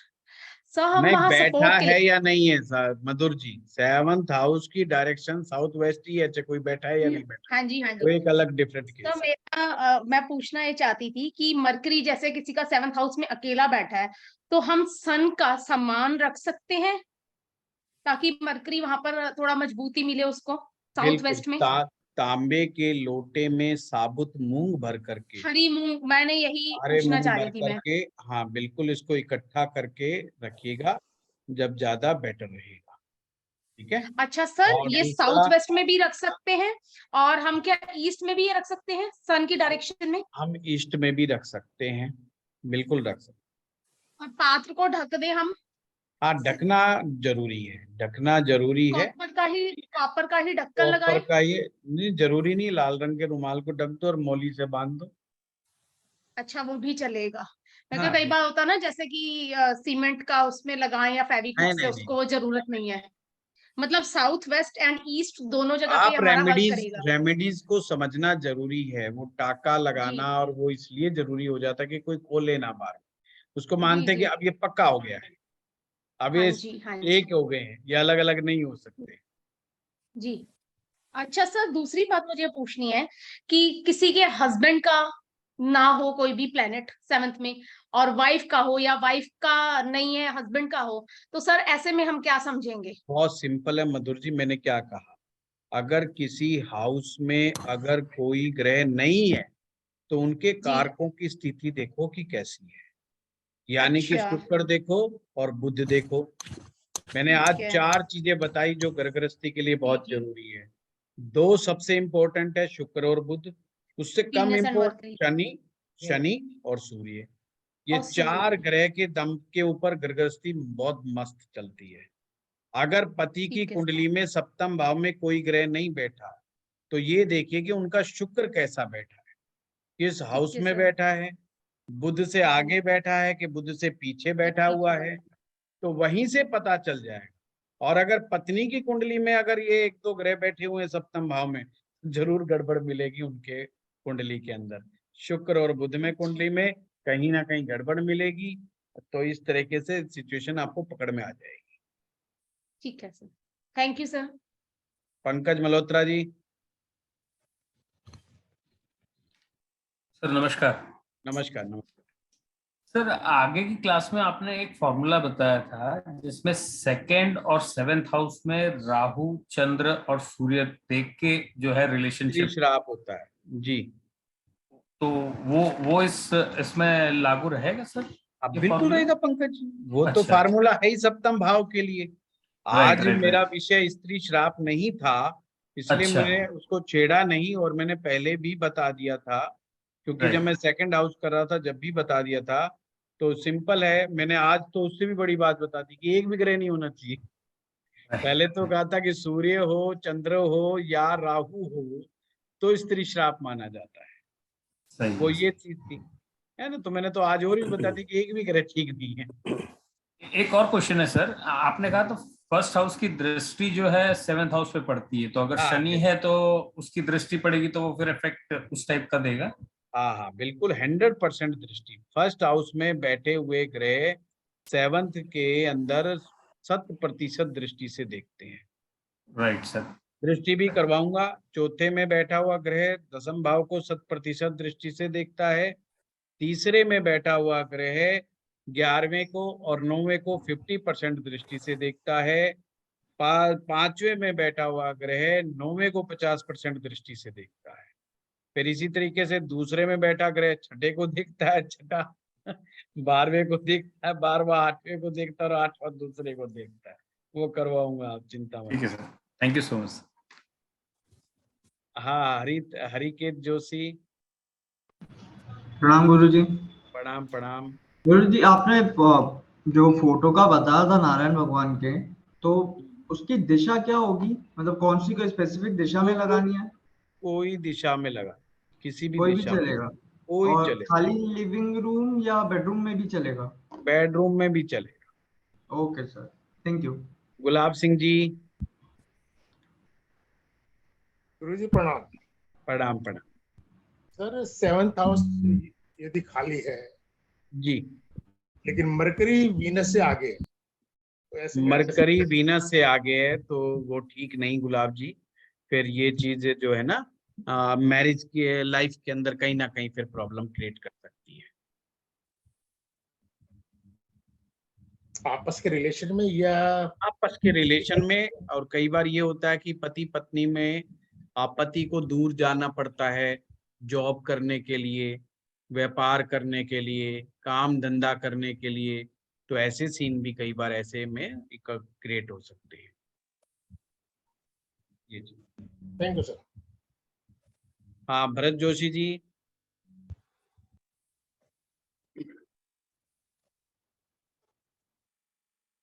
भरत जी आप शायद म्यूट हैं,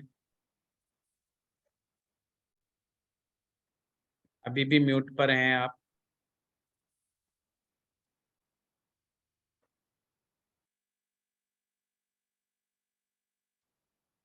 म्यूट पर ही हैं अभी। कपूर साहब, भरत जी आप खोल लीजिए जब तक मैं दूसरे के पास जाता हूँ। गुरुजी आपने बताया अभी 7th हाउस से कितनी मैरिज होती हैं, दिखी जाती हैं, कैसे? ये तो बताएंगे कपूर साहब आगे, अभी ठीक है जी, फार्मूले और आने दो।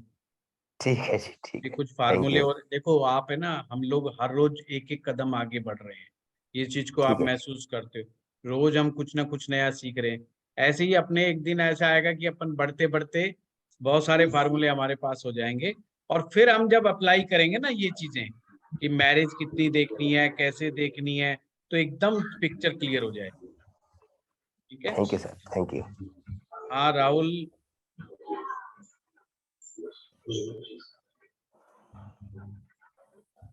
हेलो, नमस्कार सर। नमस्कार सर, वो थर्ड पार्टी इन्वॉल्वमेंट जो आपने राहु के केस में बताई थी, उसका मतलब एक्स्ट्रा मैरिटल अफेयर से है क्या? भाई ये अब ये सबके सामने क्यों बुलवाते हो? नहीं, एक्स्ट्रा मैरिटल अफेयर ऐसे नहीं देखा जाता। फिर भी राहु अगर वहां पर बैठा होगा, थर्ड पार्टी इन्वॉल्वमेंट का मतलब कोई भी हो सकता है। उनके पिता हो सकते हैं, उनकी माता हो सकती है, उनकी बहन हो सकती है, कोई भी पारिवारिक व्यक्ति भी हो सकता है, क्योंकि एक्स्ट्रा मतलब वो मैरिटल अफेयर किसी देखने के लिए कई और चीजें भी देखनी पड़ती है। तो केवल इस बात के ऊपर अपने को निष्कर्ष नहीं निकालना है। अच्छा, ठीक है। हाँ विभा जी। नमस्कार सर। नमस्कार सर, मेरा एक क्वेश्चन था जो एक तो किसी को आपने किसी को बता दिया, जवाब दे दिया कि एक के ग्रह है, मून बैठा हुआ है और दूसरे के खाली है, तो वो तो बाकी चीजें देखनी है। दूसरा मेरा है कि एक कुंडली मैंने अभी कल ही देखी, उसमें mercury and Venus 7th house में थे लड़की की कुंडली में, और लड़के की कुंडली में मून था 7th हाउस में पर ये रूल भी फॉलो होता है कि उसका मरकरी वीनस के पीछे है। तो ऐसे में भी क्या शादी करवानी चाहिए जो करवानी है हमने? ये बड़ा क्वेश्चन है विभा जी, उसके लिए मैच मेकिंग बड़ी इंपॉर्टेंट है। तो मैच मेकिंग के अलग से रूल्स होते हैं। कल मैं एक वीडियो डालूंगा मैच मेकिंग के दौरान क्या क्या प्रिकॉशंस लेने चाहिए। मेरा एक वीडियो है, कल आएगा यूट्यूब पर, आप देखना। नहीं सर, ये शादीशुदा है, मैं दोबारा मैरिज। विभा जी मैं समझ गया, आपने कहा है कि आपका प्रश्न क्या है? आपका प्रश्न है कि क्या इनकी शादी होनी चाहिए? दोबारा होनी चाहिए। अच्छा, दोबारा तो आप करवा सकते हैं, दोबारा तो कोई दिक्कत नहीं। हाँ, दोबारा का ही क्वेश्चन है, शादी हाँ, हुई है, करवा, जी करवा सकते 15 साल हो चुके हैं शादी को, पर खटपट है। खटपट तो रहेगी, खटपट तो रहेगी। तो उससे फर्क पड़ जाएगा क्या? हाँ बिल्कुल फर्क पड़ेगा, कोशिश तो करवाएं, जाता ही क्या है। हाँ जी, जैसे 2 ग्रह है तो 2 बार करानी चाहिए। हाँ बिल्कुल। ठीक है सर। हाँ भरत जी। आ रहा है सर, आवाज आ रहा है? अब आ गया। हाँ आ गया भरत जी, आ गया। नमस्कार सर जी। सबसे बड़ी चीज क्या है कि आपका एक्सप्लेनेशन तो बहुत अच्छा ही है। एक्चुअली इसके लिए मैंने आज तक आपको क्वेश्चन नहीं किया। और जी। क्या कि थोड़ा जो सप्तम भाव के बारे में आप जो बताया बहुत बढ़िया बताया, लेकिन क्या है कि थोड़ा जो आप बोलते हैं कि सूर्य शुक्र और बुध का जो कॉम्बिनेशन होता है, इसमें क्या है कि जल प्रवाह कुछ बातें करते हैं कि पानी में वो चीज बहाना चाहिए, जैसे कि तांबे के कलश में मूंग भर के कली का टीका लगा के, तो वो उपाय पहले करना चाहिए मैरिज के पहले, ऐसा कुछ सिस्टम रहता है? भरत जी वैसे तो लाल किताब कहती है कि कुछ उपाय विवाह से पहले होने चाहिए। हाँ वही वो ज्यादा अच्छे होते हैं। कुछ विवाह के बाद भी किए जा सकते हैं। जैसे मान लो किसी लड़की की कुंडली में बृहस्पति कमजोर है, बृहस्पति कमजोर है तो उसको दो जो है सोने के टुकड़े लेकर के बराबर वजन के, माँ बाप उसको बेटी को एक दे दें और एक जल प्रवाह करवा दें, और जो बेटी को टुकड़ा मिले वो हमेशा संभाल करके रखें, घर गृहस्थी के लिए अच्छा है। ऐसे ही देखा जाता है कि कौन सा ग्रह बाधक है, उसकी चीजें उसको दी जाती है शादी से पहले कायम करने के लिए, या शादी फेरों के समय दी जाती है कि उसको वो सदा कायम रखे। तो ये अकॉर्डिंग टू सिचुएशन डिसीजंस लेना पड़ता है। अच्छा। और ये दूसरा जो आप बोलते हैं कि भाई जो अभी क्या है कि तांबे के कलश में मूंग भर के उसके कली का ये तो टीका उनका लगा के, प्रश्न वो था कि बुध अकेला है। हाँ ईस्ट में रखते हैं साउथ, और एक आपने बोला साउथ वेस्ट में भी रख सकते हैं। साउथ वेस्ट सप्तम भाव के डायरेक्शन है। अच्छा। इसीलिए वो कपल के लिए बेस्ट डायरेक्शन है, उसे मास्टर बेडरूम की डायरेक्शन भी बोलते हैं। अच्छा, तीसरा क्वेश्चन ये था कि सर आप जो बोलते कि बुध और शुक्र का कॉम्बिनेशन जो बोलते कि लक्ष्मी नारायण योग बोलते हैं, बुध शुक्र का लक्ष्य कॉम्बिनेशन जो होता है भरत जोशी जी, पैसे की कमी नहीं छोड़ता। नहीं वही, इसलिए मैं बोला कि लक्ष्मी नारायण की पूजा करने से, या तो लक्ष्मी नारायण की आप जो बोलते कि लक्ष्मी नारायण योग किसी की भी कुंडली में बन रहा हो, उन्हें लक्ष्मी नारायण जी की फोटो लगा करके या लक्ष्मी नारायण जी के मंदिर में जरूर जाना चाहिए शुक्रवार के शुक्रवार, और वहां पर बढ़िया सज धज के जाना चाहिए, एकदम दूल्हा दुल्हन बन करके। तो लक्ष्मी नारायण योग अगर किसी की कुंडली में है तो फलित हो जाता है। नहीं बहुत सारे ऐसा बोलते हैं कि भी लक्ष्मी नारायण के मंदिर में जाके पीला पुष्प की माला चढ़ाओ, जो शादी नहीं होता है उसके लिए भी कुछ उपाय रहते हैं। वो अलग उपाय, वो अलग रेमेडीज है, वो उनका बुध शुक्र से कॉम्बिनेशन वो नहीं है। अच्छा। देखिए सिंपल सी बात है, जिन लोगों की कुंडलियां मजबूत हैं, लक्ष्मी योग विद्यमान है, उन्हें कभी भी जीवन में कंजूसी नहीं दिखानी चाहिए, नहीं पैसा कम पड़ जाता है और वो अपने पैसे को खुद ही खत्म कर बैठते। अच्छा, दूसरा सर एक क्वेश्चन था, मेरी पार्टी का एक क्वेश्चन आया था कि उसकी मिसेज उसको छोड़ के चली गई है, वो वापस कैसे है, उसके लिए क्या देखना जरूरी है आपके हिसाब से? वो आपने बोला शुक्र बुध, वो तो देखना जरूरी है। वो भरत जी आगे करवाएंगे, वो आगे कराएंगे, है ना? ओके जी, ओके। हाँ महेश पाटिल जी। मेरा एक सवाल था कि समझो ये दो आपने बताए थे कि 2 ग्रह रहेंगे तो 2 बार शादी करवानी है, तो फिर 2 उसमें इंटरवल कितना होना चाहिए duration? 6 month only. Ishaan Shah ji. Yamini ji, बाकी हैंड डाउन करते जाइए जिनका होता जाए। सर आपने सेकंड मैरिज के लिए जो बोला तीर्थ स्थान पे जाके करनी है, अगर शादी को बहुत टाइम हो गया है और जिनके बच्चे भी है, जैसे 6-7 साल हो गए हैं, वो भी कर सकते हैं? हाँ हाँ हाँ, तो बिल्कुल वो बिल्कुल मतलब अपनी फैमिली, हाँ जी बोलिए। बिल्कुल हो सकता है, बिल्कुल हो सकता है ना, उसका कोई लेना देना नहीं बच्चों।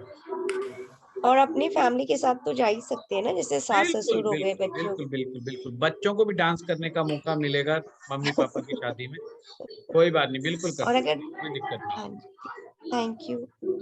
ओके, चलिए आप सभी लोगों का धन्यवाद। हाँ, ईशान रह गए, ईशान बताइए। जी गुरुजी प्रणाम। प्रणाम प्रणाम।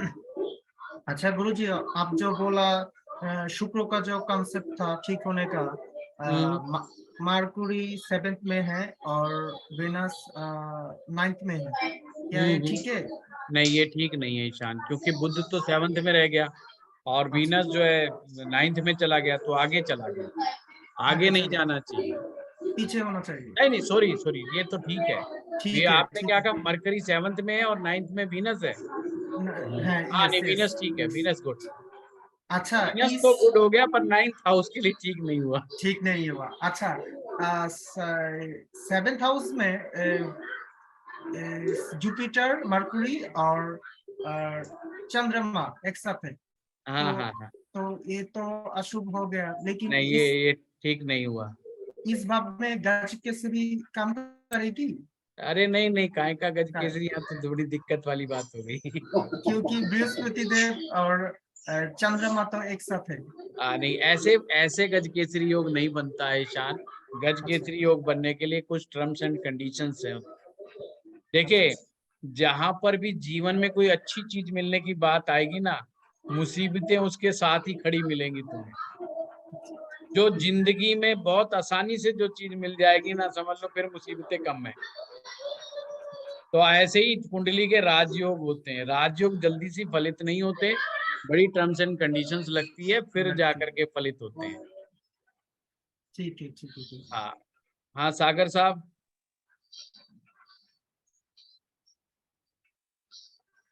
आप म्यूट हैं। सर प्रणाम। प्रणाम गुरुजी प्रणाम प्रणाम। सागर जी, प्रणाम। सर अभी एक गुरुजी ने आपसे क्वेश्चन पूछा था ना, आपने उनको जवाब दिया था कि जैसे 7 में पति के कुछ ना हो और शुक्र से आगे बुध हो, तो आपने कहा उसके तो शुक्र कमजोर हो जाएगा, है ना? नहीं, बुध पीछे होना चाहिए, शुक्र आगे होना चाहिए। नहीं, बुध आगे है, बुध 12वें में है और शुक्र 10वें में है, मतलब उल्टा हो गया। हाँ हाँ, तो गलत हो गया, तो फिर अच्छा नहीं है, बुध गड़बड़ उसमें हो गया। आपने बताया कि उसमें एक प्रभाव ये हो सकता है कि पति को दूर नौकरी करने जाना पड़ेगा, है ना? जी जी। उसका कुछ उपाय है सर? उपाय तो सागर साहब वो सारी चीजें देख करके ही समझ में आएगा, क्योंकि नहीं तो गलती हो जाएगी, क्योंकि इसमें ना फिर गलती होने के चांस बहुत होते हैं। ठीक है, फिर बात यही बस पूछना था। ये और थोड़ा होता क्या, लोग यूट्यूब, कभी कभी क्या होता है कि हम क्लास के वीडियो कोई ना कोई यूट्यूब पे डाल देते हैं, फिर यूट्यूब वाले लिखेंगे ये तो गलत बता दिया। अच्छा, वो तो हमारे क्लास के स्टूडेंट है नहीं, उसे तो पता नहीं कि पीछे से कितनी पहले क्लास में क्या बातें होती आ रही हैं। अच्छा, नहीं आपके वीडियो बहुत देखे मैंने, सुने, बहुत बढ़िया आपने नॉलेज दिया है, इतना नॉलेज कहीं आसानी से मिलता नहीं है, अच्छा knowledge. Thank you sir. Abhiraj ji, Abhi Bajaj. गुरुजी प्रणाम प्रणाम प्रणाम। गुरुजी, मेरा कल का ही क्वेश्चन है, मैं थोड़ा थका हुआ था। जैसे जो आपने 6 हाउस का बताया था तय खाना, बेसमेंट का। हाँ जी, बेसमेंट का, हाँ जी हाँ जी। हाँ, क्या क्वेश्चन है? वो जैसे हम बिजनेसमैन हैं, तो जो हमसे पहले बिजनेसमैन थे, उनके पहले वहाँ बेसमेंट नहीं होती थी, तो जैसे उन्होंने बेसमेंट बनाई वो दिवालिया हो गए थे। ठीक है, मतलब सब कुछ बिक गया उनका। ठीक है। बेसमेंट पहले बनी और फिर शिफ्ट करी, और जाते ही वो और प्रॉब्लम नहीं, हम रेगुलर राइज कर लेंगे। तो आपने कहा था ना कि घर में अभी होना चाहिए, तो ये उसके लिए सबसे पहली बात मैं आपकी बात समझ गया। पहली बात तो बेसमेंट होना ही नहीं चाहिए, नंबर 1 बात। जैसे आज मैंने कहा 7वें घर में कोई ग्रह होना ही नहीं चाहिए, फिर हो तो फिर क्या हो वो कंडीशन बताइए। अगर बेसमेंट हो तो व्यापारियों के पास ज्यादा बेटर रहता है, परंतु वास्तु हमेशा ज्योतिष के अनुसार काम करता है। अगर किसी व्यक्ति का राहु बहुत ज्यादा खराब है, उसको पास तो भूल करके बेसमेंट नहीं होनी चाहिए, ना घर में, ना दुकान में, ना मकान में, कहीं नहीं होनी चाहिए। अगर किसी का राहु अच्छा है तो फिर तो थोड़ा बहुत काम निकाल लेता है। ठीक है, चलिए अब मिलते हैं आपको व्हाट्सएप पर। Thank you sir. Thank you. Thank you sir. Thank you. प्रणाम गुरुजी। प्रणाम।